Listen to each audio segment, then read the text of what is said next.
This is Notorious POD, the podcast for the best informed people in the real estate industry. Rob Hahn is your host, and Notorious is where the real estate industry comes for real talk with no bullshit.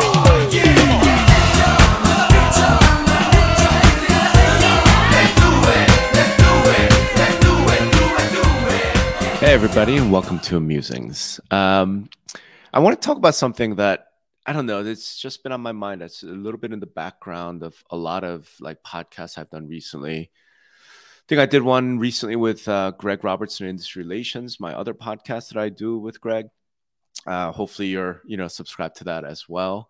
And I think I've written about it, and it's certainly something that I think is in conversation. I know, like, you talk to people in the industry, brokers, agents, or just average people, and we're always talking about the housing market, right?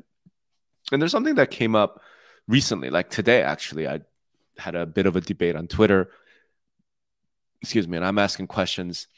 And I thought it's interesting because a recent episode that I did for Notorious POD, which hopefully should be out shortly, was with Tobias Peters, who's with AEI in their housing center. And it was just a great conversation.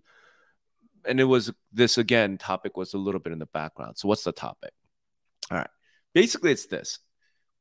We know that the Fed's raising rates. We know that mortgages have hit it's like a pretty high rate. I want to say it's like a 10-year high. Might not be that. I have to look that up. But it's north of 4%. And there are reports that it's going to head to maybe 5%. And obviously, the thought is when rates go up like that, we're going to see buyer demand drop because buyers aren't going to be able to afford as much. So naturally, if buyer demand drops, we should see housing prices drop. We should see the housing market really get affected. And that in turn then leads to a number of homeowners just saying, okay, you know what? Let's not miss the top of the market. Rates are going up. Buyer demand's going to fall. It's time to sell now. So they're putting their house on the market, or maybe they are, maybe they're not. But that's the thought, right? Some of the thought has to do with this idea that we're in some sort of a housing bubble. These prices that we're seeing are just unsustainable. It's crazy. Something like 6 times higher than median income. I mean, these are, it's just not going to work, right? So that's the thought.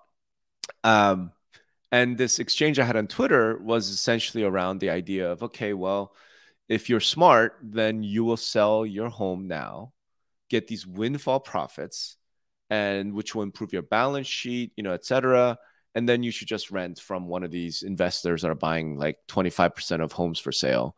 And I'm like, okay, yeah, that makes sense. But it led to a question that I've been asking a lot of people, and I've been making this point, here and there. So I thought, let's just do music about it. And here's the question. Let's say you sell your house, because if you have a home, like, put it on the market, you're probably going to get multiple bids, in 48 hours and sell it at top dollar. Right? It's okay. You have just gotten top dollar. You have hundreds of thousands of dollars. All right.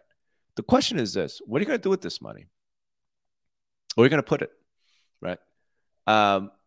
If you're going to buy another house, then presumably whatever you're buying is also at windfall profit levels, right? So the prices are also going to be high. So that doesn't make sense. So if you're renting, then okay, that's fine. You could rent. But keep in mind that rents are going up something like 14 to 15% a year. So sure, you could do that. But what are you doing with the rest of your cash?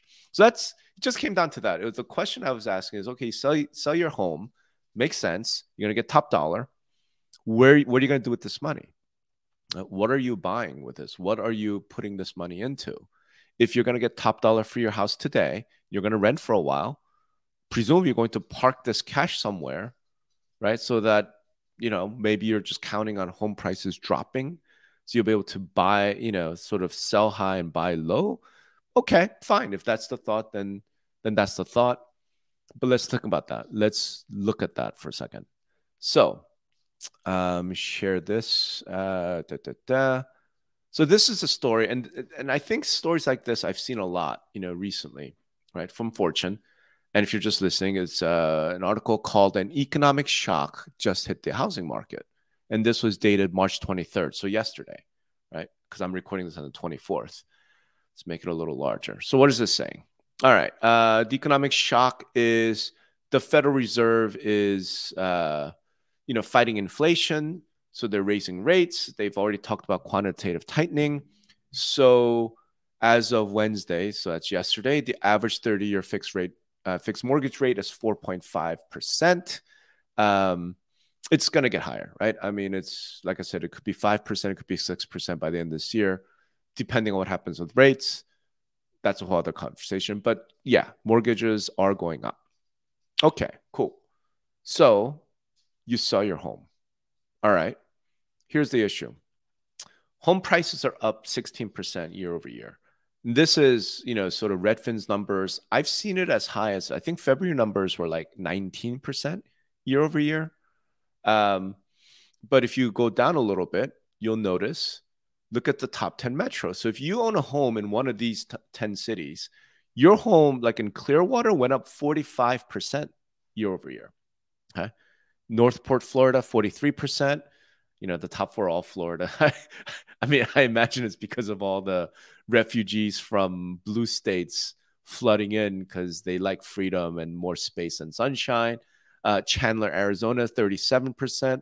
Lawrenceville, Georgia, I don't know where that is, but I assume it's like an Atlanta suburb, 36%. So if you own a home in one of these cities, you're up like 35%, okay, year over year. So you say, fine, you know what? It's time to sell, get out. Cool. You've sold. You have all this cash. What are you doing? Unless you're moving out of Clearwater and you're moving to, I don't know, North Dakota somewhere, like what are you doing with this money? So I guess one thought is, well, obviously you're just going to save it. Okay, you don't want to save it. Like, you don't want to just put it in your savings account, right? Because we all know nominal inflation just hit 8%, 7.9%. So every year, you're going to lose 8% of the purchasing power in this cash you're putting in your savings account. That makes no sense. Okay, where are you going to put this money? So in light of that, I kind of went to Vanguard and just looked at their sort of returns. And let's just make that a little larger. And here are their benchmark returns for all their funds. So who knows? Maybe Vanguard's just doing really crappy. I doubt it. It's Vanguard. I mean, it's a lot of these are index funds, and that's what I wanted to look at. If you put it into the S&P 500 index, let's say you do that. Those are your average returns. Okay. Over a 10-year period, roughly 14.6%. 5-year, 15%. 3-year, 18%. 1 year. So if you had your cash in S&P 500, you would have made 16% last year. Year to date, on the other hand, you would have lost 8%. So if you sell your home in Chandler, Arizona, that went up 35%, let's say you did that last year, you put it stuck into the S&P, you would have lost 20%, right? Because your home went up 35%, S&P only went up 16%. That doesn't seem, is that what you're doing?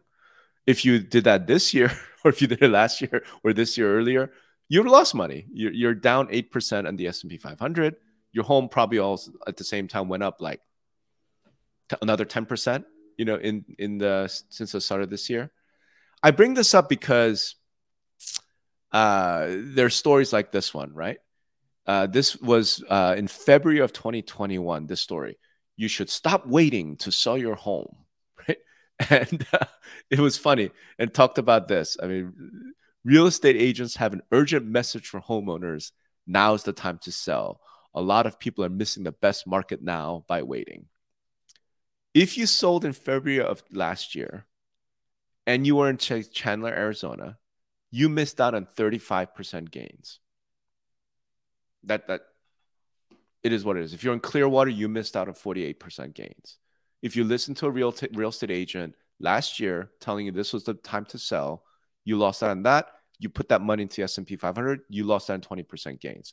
If you put it in cash, you just held it, you've lost way more than that, right? Because inflation, your money's worth less.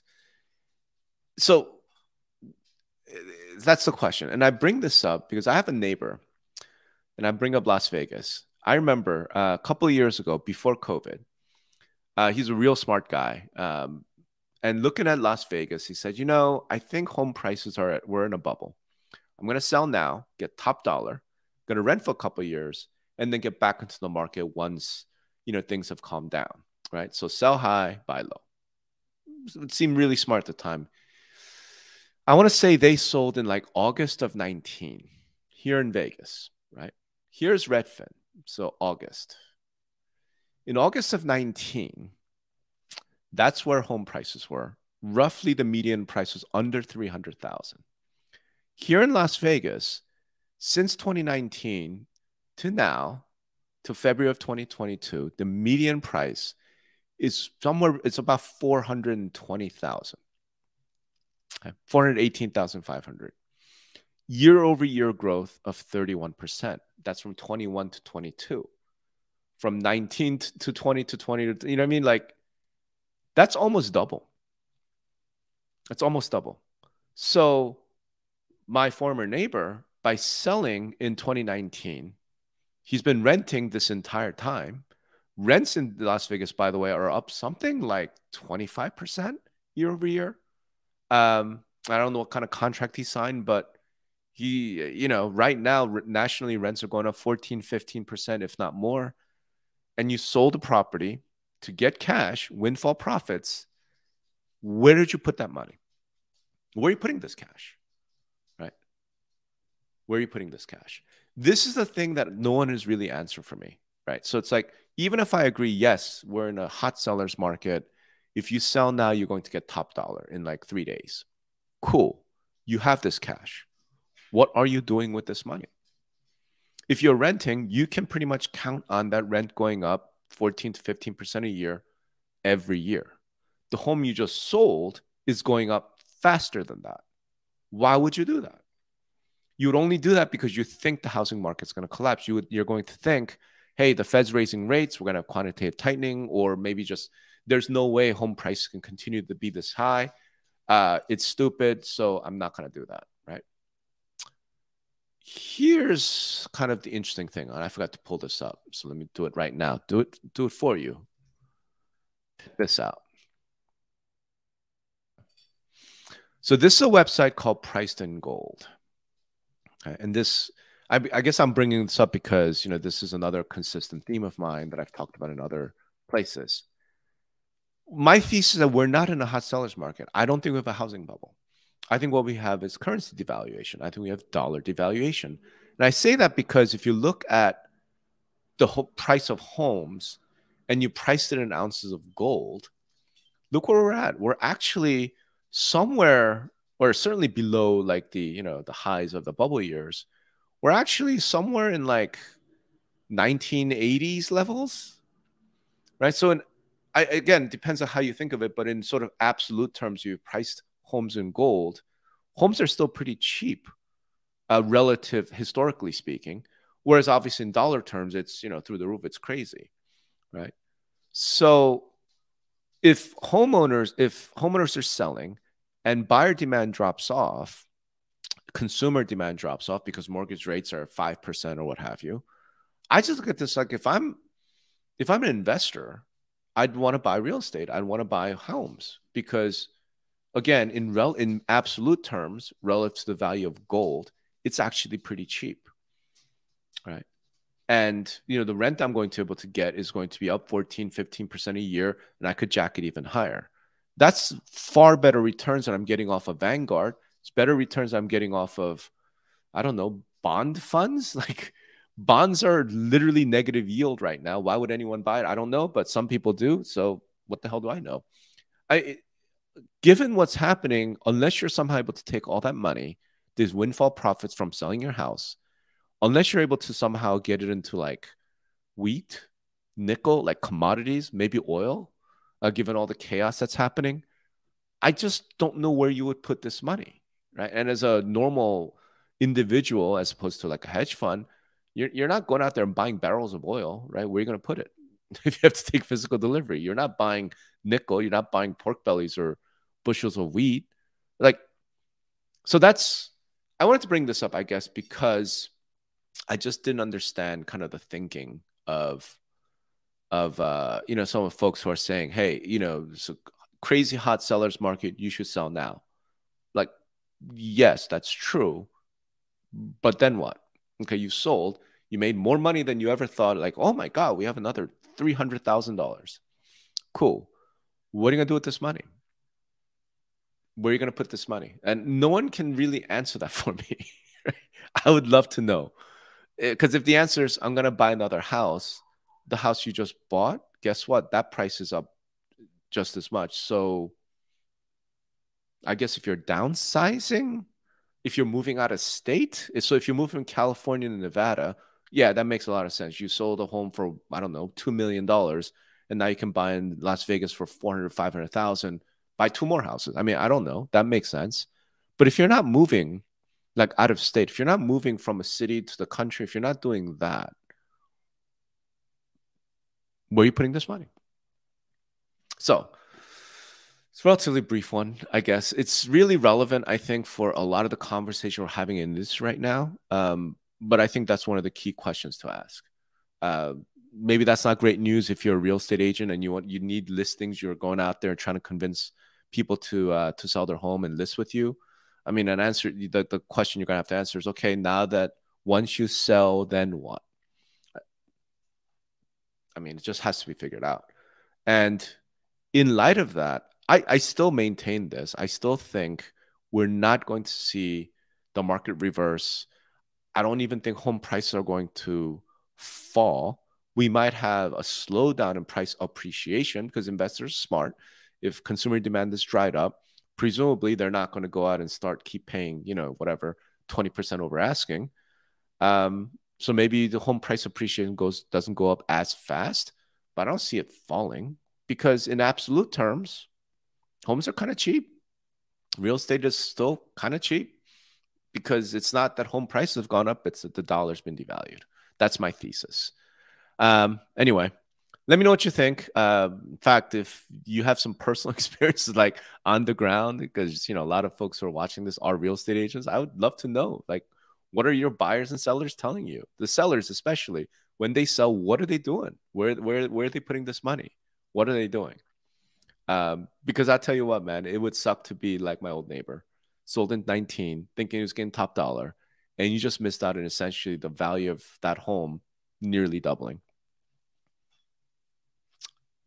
I don't know what has to happen to home prices for him to make out on that gamble, but and that's not, by the way, that's not even mentioning the actual like quality of life decrease from becoming a renter from being an owner. Like if you're an owner, you could do whatever the hell you want with your house. You're not asking anybody for permission to have a pet. If you're renting, you're doing all of those things. So somebody tell me how that makes sense. Anyway, that's it. I guess I should be asking y'all to like subscribe if you like this video. I'm gonna try to do more. I don't know. Like this video if you thought it was cool. Share it. Whatever. But if not, that's okay too, because I do this for me as much as I do it for you. Thanks, everybody. Bye.